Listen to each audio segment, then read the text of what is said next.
இந்த கோயிலை பற்றி வால்மீகி ராமாயணத்தில் ரெஃபர் பண்ணியிருக்காங்க. அதனால் வால்மீகி ராமாயணத்துக்கு முற்பட்ட க்ஷேத்திரம் அது. இந்த க்ஷேத்திரத்தில் 3 சிவன், 3 அம்பாள், 3 குளம், 3 ஸ்தலவருஷம், நவகிரகத்தில் புதனுக்குரிய க்ஷேத்திரம். மருத்துவங்கிற ஒரு அசுரன் மகத்தான தபம் செய்தான். சுவாமிக்கு முன்னாடி கடலுக்கு அடியில் 20,000 ஆண்டு காலமாக சுவாமி நோக்கி தபம் செஞ்சுருக்கான். அந்த தபத்தின் பலனாக அந்த இறைவன் அந்த அசுரனுக்கு முன்னாடி தோன்றார். அசுரனை பார்த்து கேட்குறாரு, என்ன வேணும்னு கேட்குறான். அசுரன் இது மாதிரி சூலாயுதம் வேணும்னு கேட்குறான். சூலாயுதத்தை கொடுக்குறான். நந்தி பெருமானோட மூச்சு காற்றிலேயே அந்த அசுரனோட கூட்டம் எல்லாம் அழிஞ்சு விடுறா. அசுரன் மட்டும் இருக்கா, நந்தி பெருமான் மட்டும் இருக்கா, 2 பேரும் தான் இருக்கா. 2 பேரும் போர் செய்தா.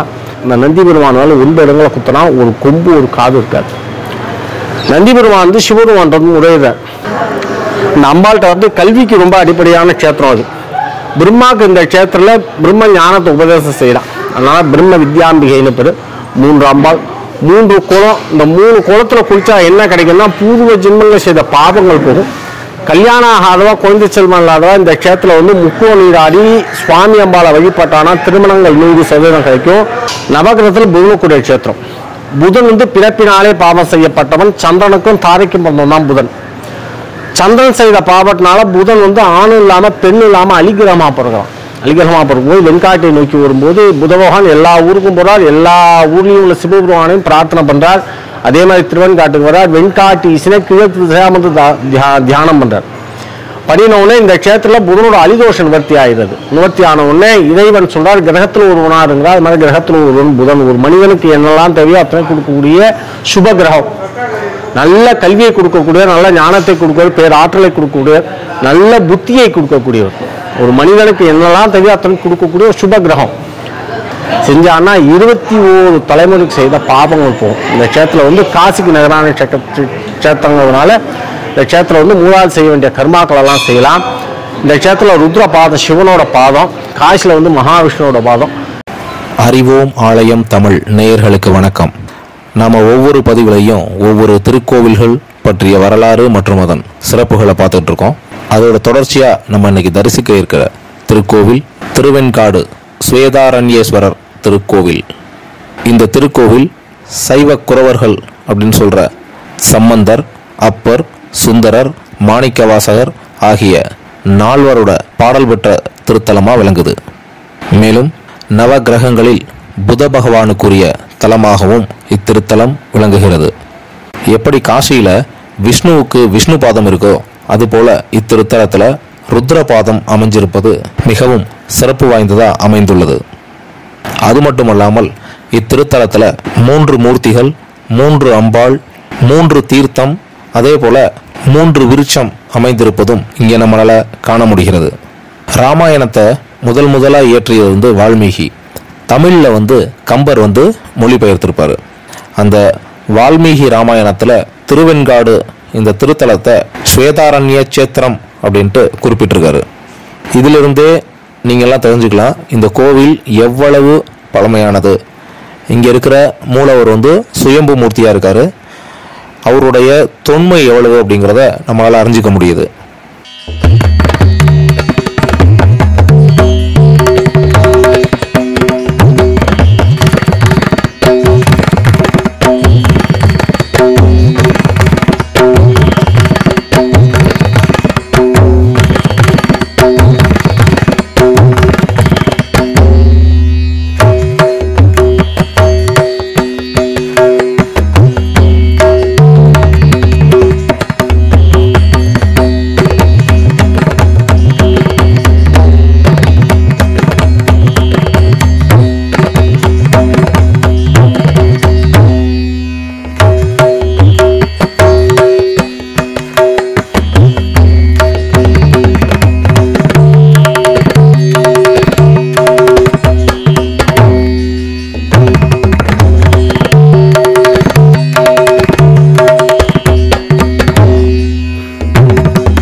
ஸ்வேதாரண்யேஸ்வரர் திருக்கோவில் 7 நிலை ராஜகோபுரங்களுடன் 2 ஏக்கர் பரப்பளவில் அமைந்துள்ளது. இத்திருக்கோவில் ஸ்வேதாரண்யேஸ்வரர், அகோரர், நடராஜர் என பல ரூபங்களில் சிவபெருமான் அருள்பாலிக்கின்றார். இத்திருத்தலத்தின் தல வரலாற்றின்படி மருத்துவன் அப்படிங்கிற ஒரு அசுரன் வாழ்ந்துட்டு இருக்கான். அந்த அசுரன் என்ன பண்ணுறான், பிரம்மதேவரை நோக்கி தவம் இருந்து நிறைய வரங்களை பெறான். அதோட சிவபெருமானையும் நோக்கி தவம் இருந்து சிவனுடைய சூலாயுதத்தையும் அவன் பெற்றுடுறான். இதெல்லாம் வாங்கின அசுரனால சும்மா இருக்க முடியுமா? அசுரனுடைய குணம் அப்படின்னு ஒன்று இருக்குது. அந்த அகந்தை, கர்வம் இதெல்லாம் அதிகமாகி தேவர்கள், ரிஷிகள், மானிடர்கள் இந்த மாதிரி எல்லாருக்கும் துன்பம் கொடுக்குறான். இதை தாங்கிக்க முடியாத தேவர்கள் என்ன பண்ணுறாங்க, சிவன்கிட்டையே முறையிடுறாங்க. நீங்கள் எல்லாரும் திருவெண்காட்டில் போய் மறைஞ்சிருந்து வாழுங்க அப்படின்னு சொல்லிட்டு சிவபெருமான் சொல்லிடுறாரு. உடனே என்ன பண்ணுறாங்க, தேவர்கள் எல்லாருமே வேற உருவத்தில் திருவெண்காட்டில் வாழ்ந்து வராங்க. இதை அறிஞ்சுக்கிட்ட அசுரன் திருவெண்காடு தேவர்களோட போர் புரிகிறான். தேவர்கள் யாருமே அவனுடைய சக்திக்கு முன்னால் சண்டை போட முடியல. சிவபெருமான் என்ன பண்ணுறாங்க, அப்போ நந்தியம் பெருமான், நந்தி தேவர் இருக்கார் இல்லையா, அவரை சண்டைக்கு அனுப்பிச்சு விடுறாரு. நந்தி பெருமான் அவருடைய மூச்சு காத்து பட்ட உடனே அசுர கூட்டமே அழிஞ்சிருது. அசுரன் மட்டும்தான் இருக்கான். 2 பேரும் கடுமையான போர் நடக்குது. அந்த போரில் அசுரன் எல்லா சக்தியும் எல்லா ஆயுதத்தையும் பிரயோகிச்சும் நந்தியம் பெருமானை ஒன்றும் பண்ண முடியல. கடைசியாக சிவனை நோக்கி தவம் இருந்து பெற்ற சூலாயுதத்தை கொண்டு நந்தியம் பெருமானை தாக்க வர்றான். சிவபெருமானுடைய சூலாயுதம் அப்படிங்கிறதுனால நந்தியம் பெருமாள் தலை வணங்குறாரு. அசுரன் 9 இடத்துல குத்துறான். அதோட ஒரு காது, ஒரு கொம்பு இருக்காது நந்தியம் பெருமானுக்கு. நந்தியம் பெருமாள் வழியில் துடிக்கிறாரு. அப்போ சிவனுடைய கோபம் அதிகமாகிடுச்சு. உடனே சிவபெருமான் என்ன பண்ணுறாரு, அவருடைய 5 முகம் இருக்கு இல்லையா, அதில் ஈசான்ய முகத்திலிருந்து அகோரமூர்த்தி தோன்றாரு.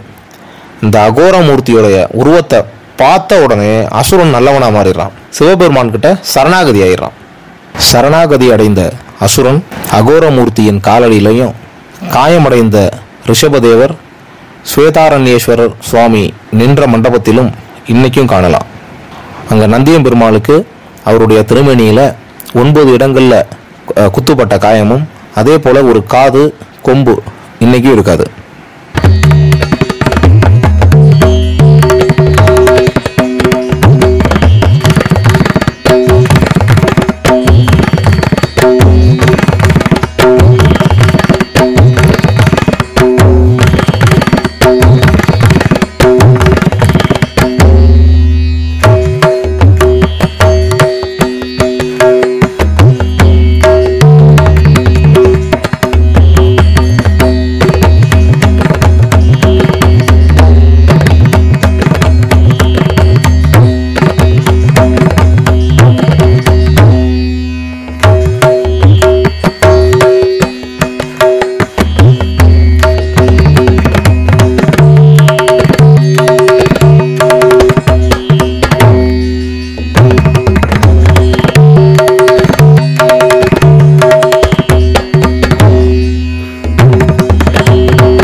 முத்தாலக முனிவரின் 8 வயது குமாரனான ஸ்வேதகேதுவின் உயிரை பறிக்க வேண்டிய யமன் பாசக்கயிற்றை வீசிய பொழுது சுவாமி வெளிப்பட்டு கால சம்ஹாரம் செய்ததாக ஸ்தல புராணம் கூறுகிறது. இதனை திருஞான சம்பந்தர் வெண்காலன் உயிர்விண்ட பிணை என்று இவ்வூர் பதிகத்தில் இதனை குறிப்பிடுகின்றார். வெளிப்பிரகாரத்தில் வடக்கு மூலையில் பிரம்ம வித்யாம்பிகை சன்னதி உள்ளது. அம்பாளுடைய சன்னதி கிழக்கு நோக்கி அமைந்திருக்கு. பிரம்மனுக்கு வித்தையை உபதேசித்ததால அம்பாளுக்கு இப்பெயர் வந்திருக்கிறது. திருநாங்கூரில் மாதங்க முனிவருக்கு மகளாக தோன்றி மாதங்கி என்ற பெயருடன் சுவேதாரண்யேஸ்வரரை நோக்கி தவம் இருந்து தன் கணவனாக பெற்றாள். கல்வியில் சிறந்து விளங்க இவளை வழிபடுவது மிகவும் சிறப்பு. மேலும் இத்திருத்தலத்தில் இரண்டாவது தேவியாக காளி தேவி விளங்குகிறாள். சுவேதவனத்தில் எழுந்தருளிய மா சக்தியானதால் சுவேதன காளி என்று அழைக்கப்படுகின்றாள். 8 கரங்களுடன் பாசம், சக்கரம், வாள், உடுக்கை, கேடயம், கபாலம் ஆகிய படை கலன்களை தாங்கியுள்ளாள். பக்தியோடு கலையை ஆராதிப்பவர்களுக்கு இவள் அருள் புரிகின்றாள். மேலும் இத்திருத்தலத்தில் 3வது தேவியாக துர்க்கை அமைந்துள்ளாள்.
இத்திருத்தலத்தின் வட எல்லைக்கு வந்த திரு ஞானசம்பந்த பெருமான் ஊரெல்லாம் சிவலோகமாகவும் மணலெல்லாம் சிவலிங்கமாகவும் தோன்றின.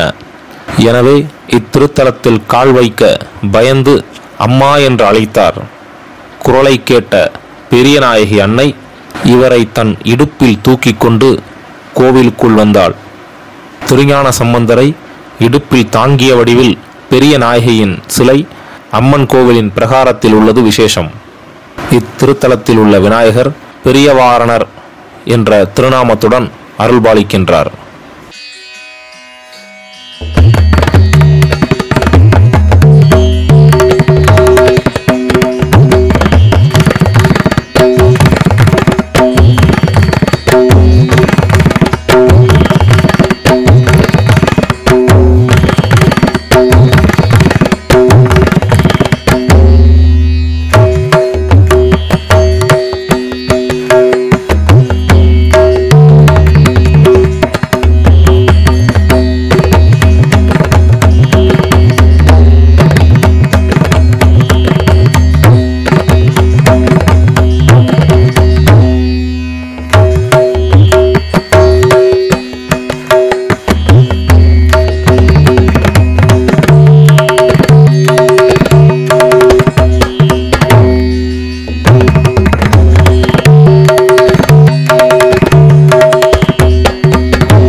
சிவபெருமானுக்கு 64 வடிவங்கள் இருக்கு.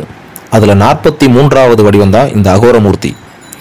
இந்த அகோரமூர்த்தியை திருவெண்காட்டில் மட்டும்தான் தரிசிக்க முடியும் அப்படிங்கிறது தனிச்சிறப்பு. சிவபெருமான் 1008 விதமான தாண்டவங்கள் புரிந்த திருத்தலம் என்பதால இத்திருத்தலம் ஆதி சிதம்பரம் அப்படின்னு அழைக்கப்படுது.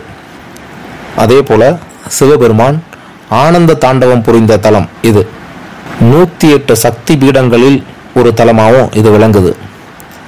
இத்திருத்தலத்தை நவக்கிரகங்களில் சூரியன், சந்திரன், புதன் ஆகிய 3 கிரகங்கள் வழிபட்ட திருத்தலமாகவும் இத்திருத்தலம் அமைஞ்சிருக்குது.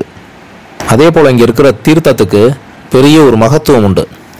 சிவபெருமான் ஆனந்த தாண்டவம் புரியும் பொழுது அவருடைய முக்கண்ணிலிருந்தும் சிந்திய நீர்த்துளிகளே இங்கே இருக்கிற 3 தீர்த்தங்களாக விளங்குது.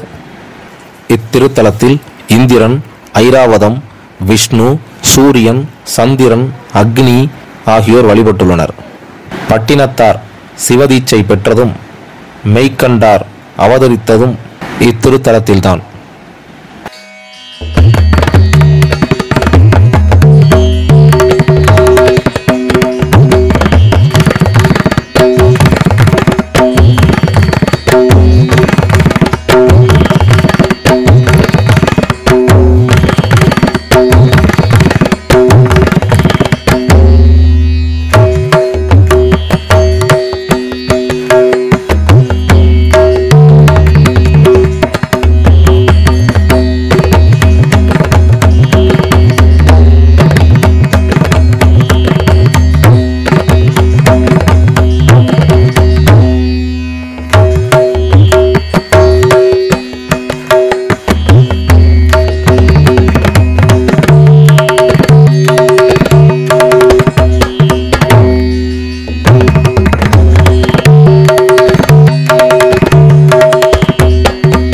चित्तत्रयेशाय गणेश्वराय त्रिशूलहस्ताय सदाशिवाय ब्रह्मेन्द्रनादाय नभुजिदाय श्वेतारमीशाय नमः शिवाय श्वेतान्तबुलोहरमणिं श्वेतारण्यनिवासिनीं ब्रह्मादिदेवलोकजननीं श्री ब्रह्मविद्यामहं भजे.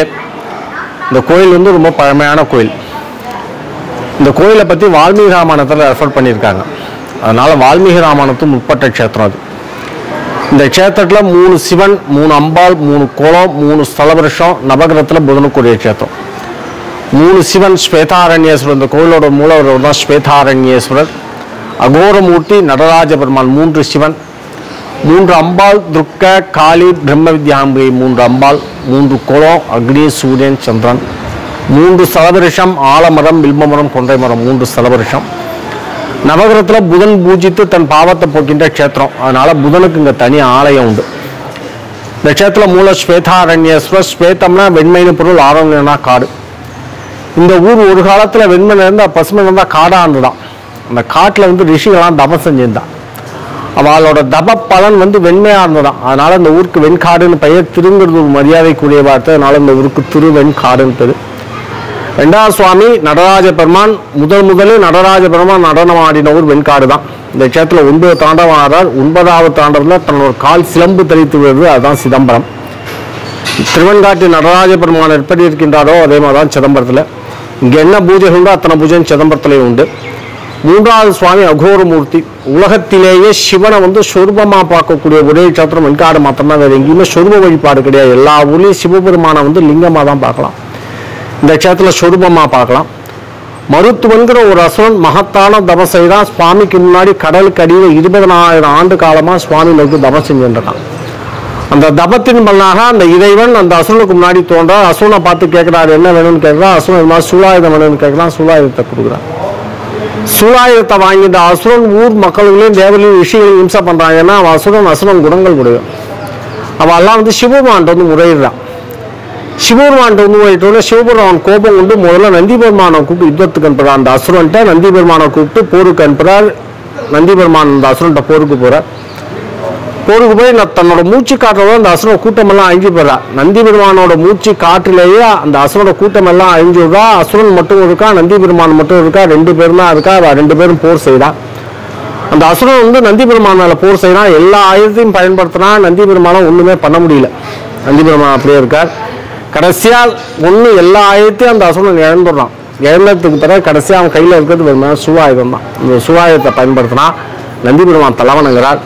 ஏன் தலைவணங்கிறாள்னா அந்த சுவாமிகிட்டேருந்து வாங்கின சூலாயுதம். அதனால நந்தி பெருமான் தலைவணங்கிறார். தலைவணங்கினாலும் 9 இடங்களை குத்துறான். இந்த சூலாயுதத்தினால இந்த நந்தி பெருமானால 9 இடங்களை குத்துறான். ஒரு கொம்பு ஒரு காது இருக்காது. நந்தி பெருமான் வந்து சிவபெருமான் முறையிறார். சிவபெருமான் என்பது ஒருவர் தான் எல்லா க்ஷேத்திலும் எல்லா பெண்களும் இந்த அருள் பாலிச்சிருக்கா. அந்த க்ஷேத்திரம் ஸ்வேதாரண்யேஸ்வர், ஸ்வேதம்னா வெண்மைன்னு பொருள், ஆரண்யம்னா காடு, அதனால தான் அந்த ஊருக்கு வெண்காடுன்னு பேர்.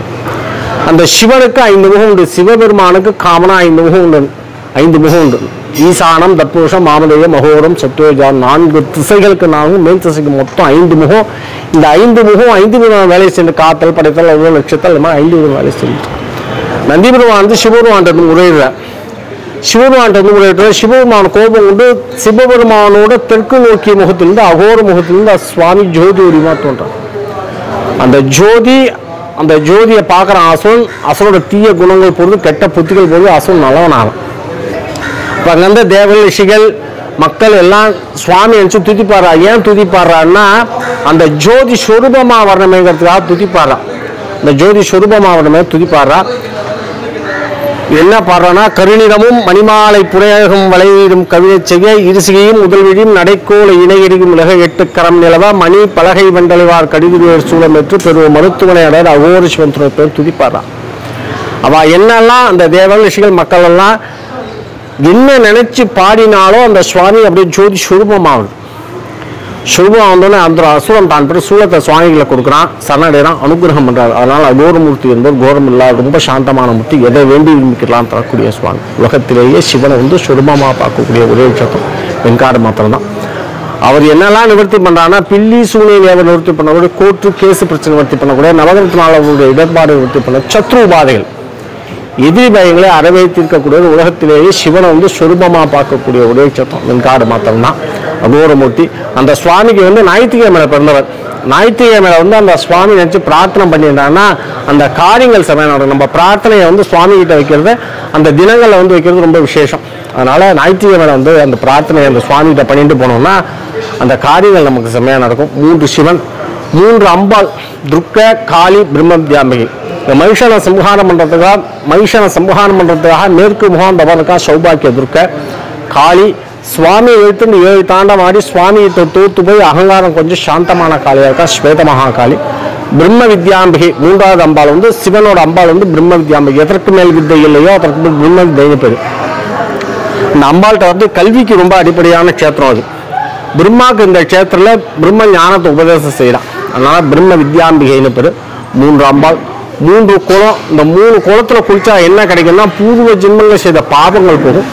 கல்யாணம் ஆகாதவா, குழந்தை செல்வம் இல்லாதவா இந்த க்ஷேத்திரத்துல முக்குவ நீராடி சுவாமி அம்பாளை வழிபட்டானா திருமணங்கள் 100% கிடைக்கும். அதே மாதிரி குழந்தை பாக்கியம் 100% கிடைக்கும். இந்த க்ஷேத்திரத்துல முக்குவ நீராடி சுவாமி அம்பாளை வழிபட்டு பிள்ளை இடுக்கி அம்பாள் சன்னதி ஒன்று இருக்கு. அம்பாள் சன்னதி பின்னாடி அந்த அம்பாள் சன்னதியில ஞான சம்பந்த பெருமான தூக்கி வச்சிருக்கா. தாயார் திருஞான சம்பந்த பெருமான தூக்கி வச்சிருக்கா. அந்த அம்பாள்கிட்ட போய் பிரார்த்தனை பண்ணிட்டு தொட்டில் கட்டி வழிபாடு செஞ்சோம்னா குழந்தை பாக்கியம் இந்த க்ஷேத்திரம் 100% உண்டு. அதனால இந்த க்ஷேத்திரத்தில் முக்குளத்தில் நீராடி சுவாமி அம்பாளை வழிபட்டு இடுக்கி அம்பாளை பிள்ளை இடுக்கி அம்பாளை வழிபட்டால் குழந்தை செல்வம் 100% உண்டு. அதே மாதிரி திருமணமும் 100% உண்டு. இந்த குளத்தில் குளிச்சா பூர்வ ஜென்மங்களை செய்த பாபங்களும் போகும். அதனால இந்த க்ஷேத்திரத்தில் முக்குள நீராடி சுவாமி அம்பாளை வழிபட்டால் 2 காரியமும் நல்லா நடக்கும். சுவாமியை பிரார்த்தனை பண்ணிக்கோ. நவகிரகத்தில் புதனுக்குரிய க்ஷேத்திரம். புதன் பிறப்பினாலே பாவம் செய்யப்பட்டவன். சந்திரனுக்கும் தாரைக்கும் பிறந்தவன் தான் புதன்.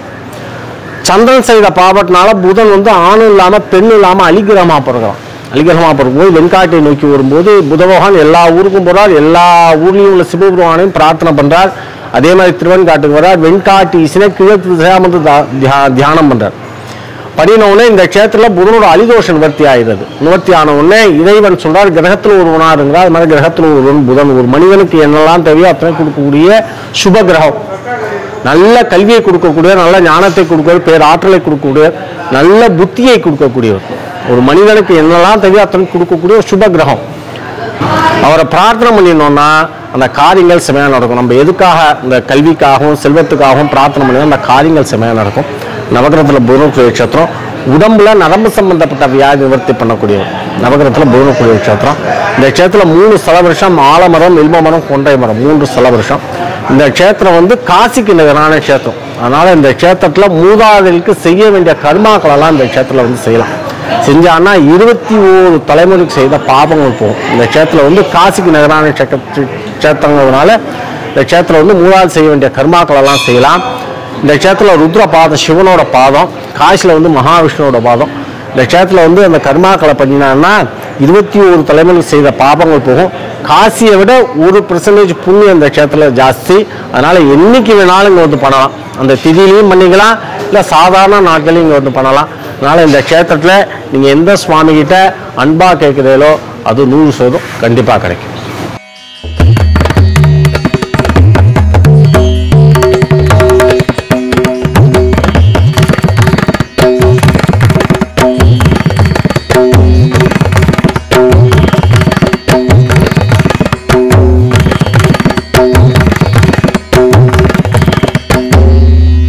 பிறவியில் அழியாக பிறக்க பெற்ற புத பகவான் இத்திருத்தலத்தில் அழிதோஷம் நீங்கி நவக்கிரகங்களில் ஒருவரானார் என்பது புராண வரலாறு.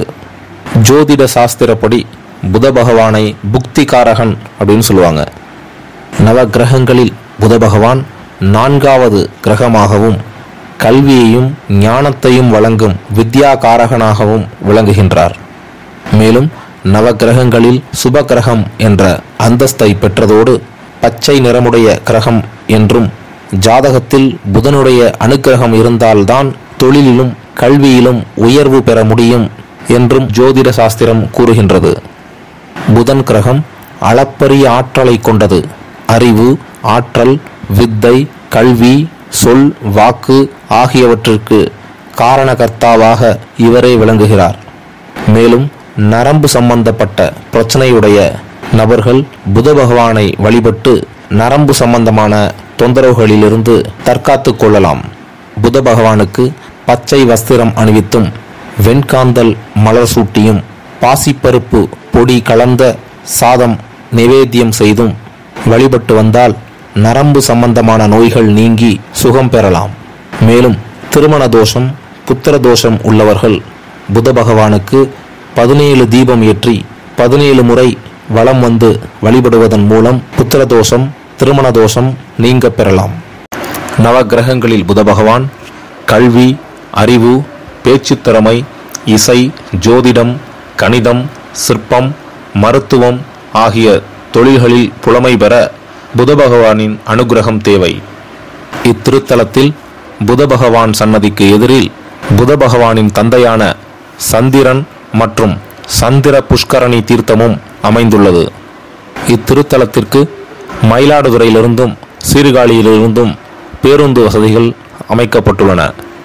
கோவில் தினசரி காலை 6 மணி முதல் 12 மணி வரையிலும், மாலை 5 மணி முதல் 9 மணி வரையிலும் திறந்திருக்கும்.